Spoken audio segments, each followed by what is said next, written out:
Good afternoon. My name is Lucile Weaver McMeekin. You may know my parents, Stanley and Edna Weaver, or perhaps you know my brothers, Ward or Royce.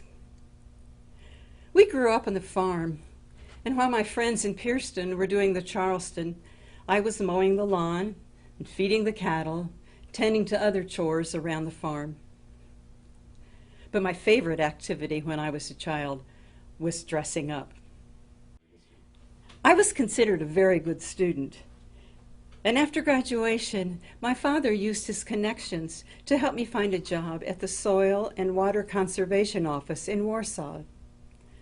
For over 30 years, I entered the basement of the county courthouse to help people who were applying for permits. My father never felt that the suitors who called on me during those years met his standards. I wondered if I would always be a spinster, a maiden lady with no chance of ever marrying.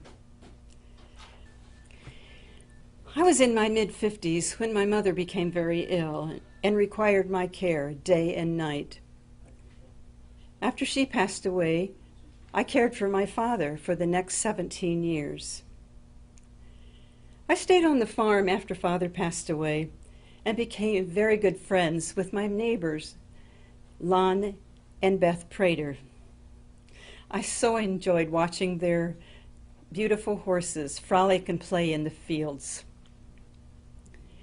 In my late 60s, I became reacquainted with John McMeekin, a classmate of mine from Pierceton. I sought the approval of my friends, the Praters, to marry John. And so at the age of 70, I traveled to New Orleans, where we exchanged vows. And I became Mrs. John McMeekin.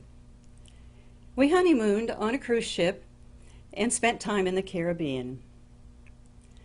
As husband and wife, we returned to the Weaver farm to garden, to enjoy the Prater horses, and to be best friends for the rest of our lives.